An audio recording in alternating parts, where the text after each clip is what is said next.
Commissioner. Okay, the Board of County Commissioners are now in session. A couple of things on our agenda. There's no indigent business, and the 10:30 Board of Equalization, no one applied, so both of them are canceled. So, other than that, first item on our agenda is Josh Ellis requesting a decision on Ellis Estates. Josh, you can go ahead and come up and have a seat here. We talked about this last Thursday.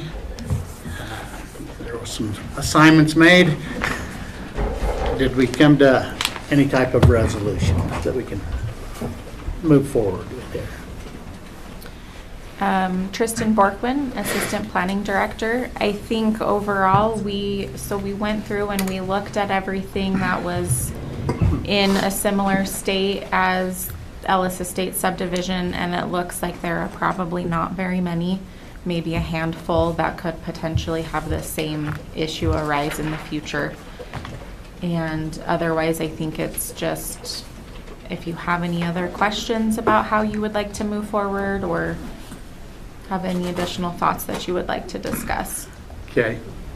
Mr. Chair, I went through and reviewed the file with them, and I'm very comfortable moving forward now, so I appreciate the time they spent with me going forward, so I don't have any further questions. John, do you have anything? Nope. So just for the record, let's kind of explain what happened and the direction, the motion that you'd like to make. At the time of Mr. Ellis's application, there was some ambiguity in the offices between interpretation of open space and some things of that nature. And there were some decisions that were made that were not necessarily communicated properly throughout all of the applications at that point in time. And so in going back and reviewing Mr. Ellis's file and some of the notes in the file, I understand where Mr. Ellis was coming from with his appeal and his request. And so at this stage, I would move to approve the request by Josh Ellis to submit a new subdivision application starting at the pre-development with the open space to be with the individual lots. All of the ordinance requirements must be met.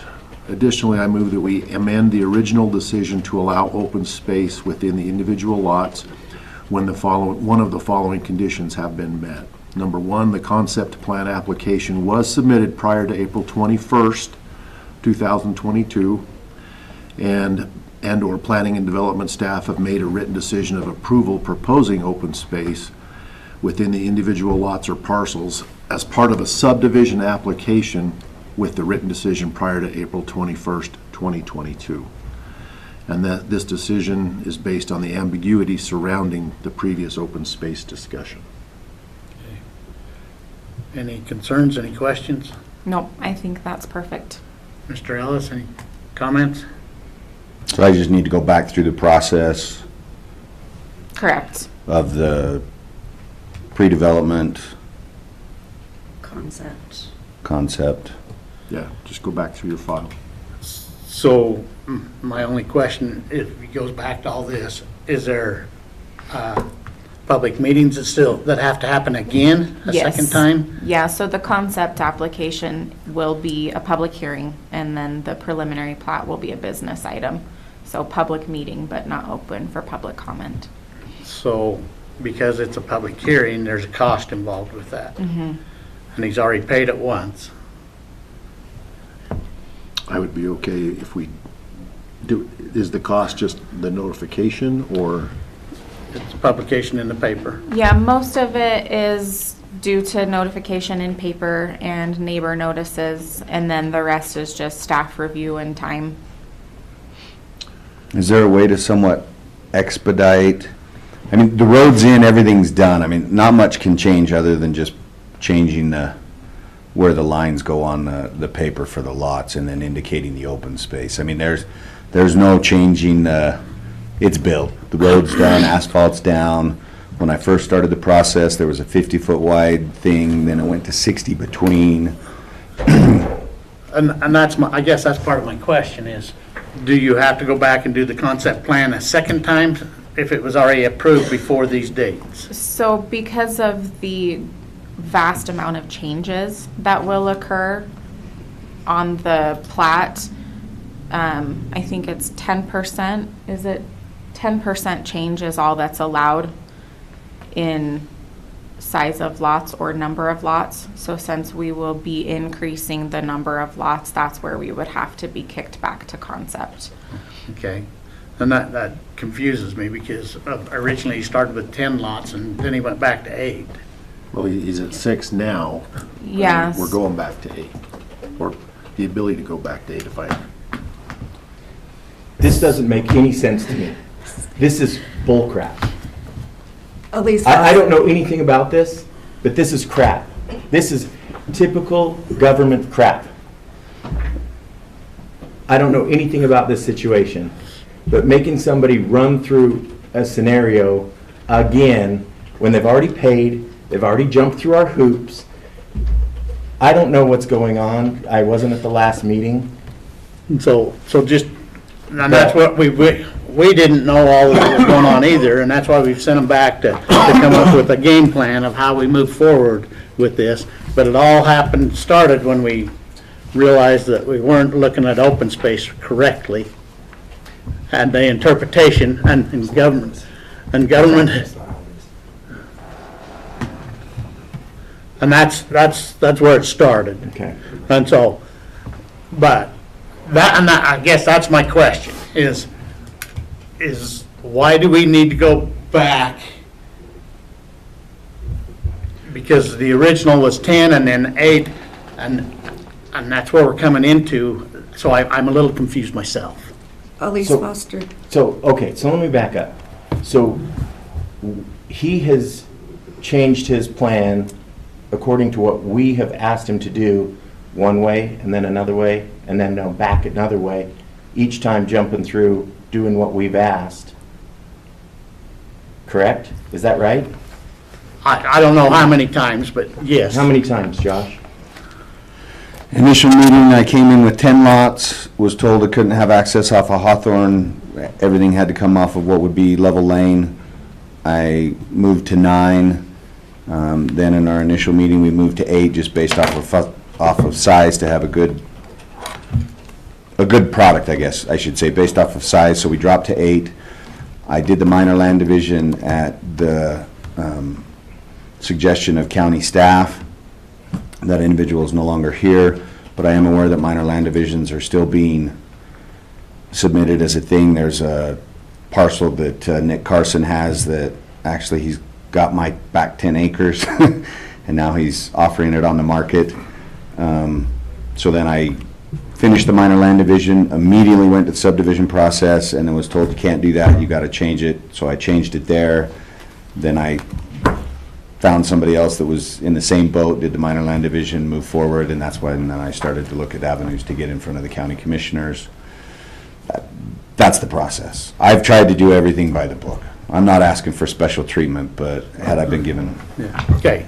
Elise Foster, subdivision planner. So I've looked at the application. His pre-development application was submitted with a total of 6 lots. So there is a potential that he wouldn't have to do pre-development again as long as agency was notified of 6 lots at that time. He went to concept with the, with 6 lots. Was it 6 or 4, Josh? 6. 6. That's because I was told that I couldn't do what I wanted. When I went into that meeting, that's when I found out that I was no longer going to be able to do what I had done. So I went by the rules, or there would have been the full number of lots from the beginning. That's the key here, is that Right. it was in that pre-development meeting that I was told you're no longer allowed to do this. So I went, I already have a contract then this is where we'll move, because my initial procedure was what So- you're seeing. So where did we get in? Because when we was here last Thursday, we talked about 10 lots first and then 8 lots. And I didn't know he was down to 6 lots now. So the So now we're 10 going lots back are up. coming from the minor land division. He's got 2 lots that aren't included in the plat, but his subdivision in a whole is what he's counting, those 2 lots for the 10 total. His plat would only have 8 on it if he was able to move forward with the open space within the lots. His process from the subdivision of the platting side has gone forward with just the 6 lots through the process, which is why he would need to start over notifying agencies and ensuring that they know that there's 2 more lots being included, making sure Southeast Idaho Health and some of those other departments that have some input. Are all of these he's connecting to city? He He's is not. So these are adding 2 more septic systems Correct. to what's already been approved? None of that would change. This is the smallest subdivision that's been out there that's proposed. There's not going to be any changes from the fire district, from any of those agencies. We had to pull teeth to get responses from some of them in the first place. I mean, if I were doing a 50 lot subdivision, that would probably change to do these 2 lots. There's not going to be any impact or changes. With each septic system that's put in, we have to do a test site for the septic, then based off of that, they'll make their determination.